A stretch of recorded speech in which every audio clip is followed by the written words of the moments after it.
किशन भैया, लो खाना खा लो। लो किशन भैया, खाना खा लो।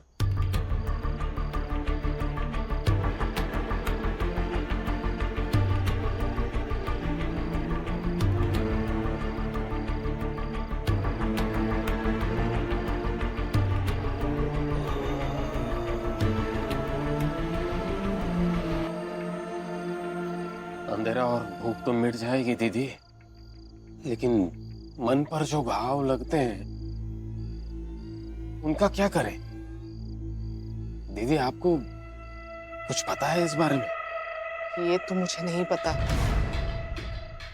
हाँ, लेकिन एक बात जरूर जानती हूँ किशन भैया, घाव पर नमक छिड़कने से कोई घाव मिटता नहीं है।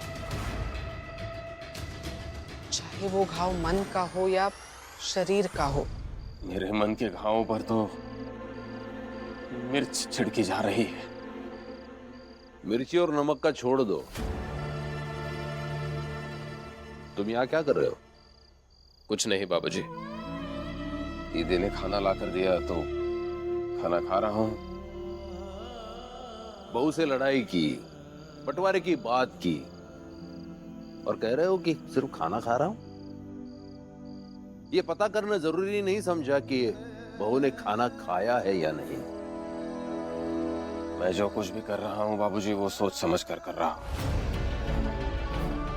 मैं जानता हूँ मैं क्या कर रहा हूँ।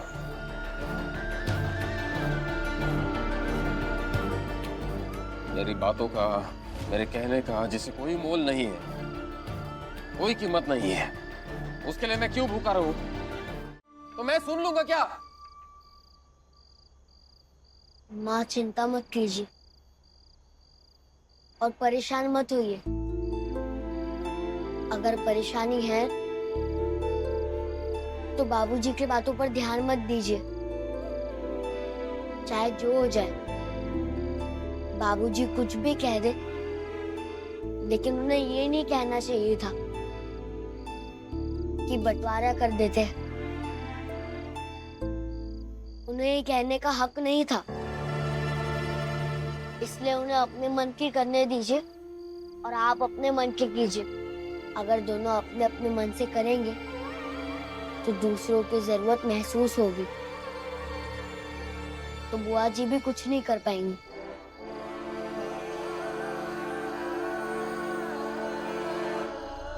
माँ उठिए ना, क्योंकि भूखे रहकर स्थान नहीं बनाया जाता है, युद्ध नहीं लड़ा जाता है।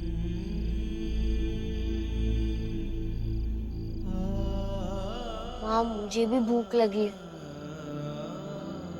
कुछ बना कर दीजिए ना।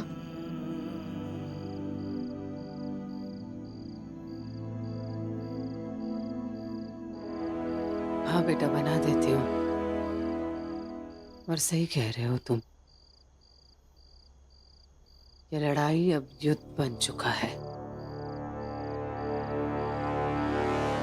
ताकि ये ठीक हो सके। चुप रहो अटल, कैसी बात कर रहे हो? ऐसे किसी के लिए किया हुआ गिनाते नहीं है। गिना नहीं रहा हूँ माँ, मैं बस जानना चाह रहा था। ये वही बुआ जी है ना, जिनके पति की तबीयत खराब हुई थी, तो आप, बाबूजी, दादाजी बहुत सारे मंदिरों में जाकर मन्नत मांग रहे थे, है ना बुआ?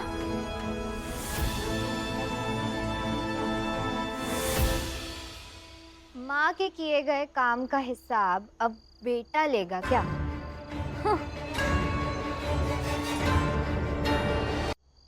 अवध भैया, अवध भैया सुनिए, नीचे आइए अवध भैया। क्या हुआ?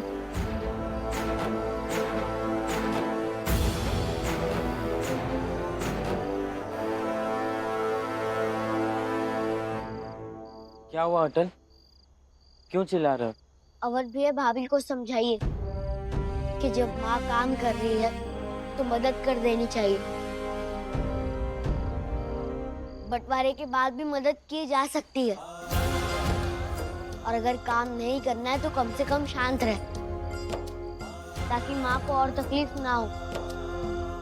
अटल, ये क्या बात कर रहे हो? बड़ों से बात करने की तमीज सीखो। अवध, जरा अपने पत्नी को भी सिखाओ तमीज।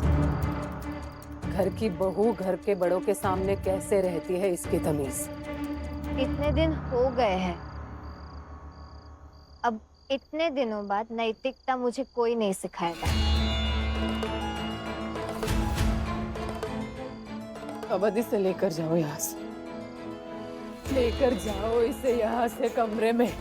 रिश्तों के बीच अगर प्रेम नहीं हो तो दूर दूर ही रहना बेहतर है। क्या फायदा करीब रहने का, सब मर्यादा ही गरीब हो गई है। विनती करती हूँ, ले जाओ इसे यहाँ से।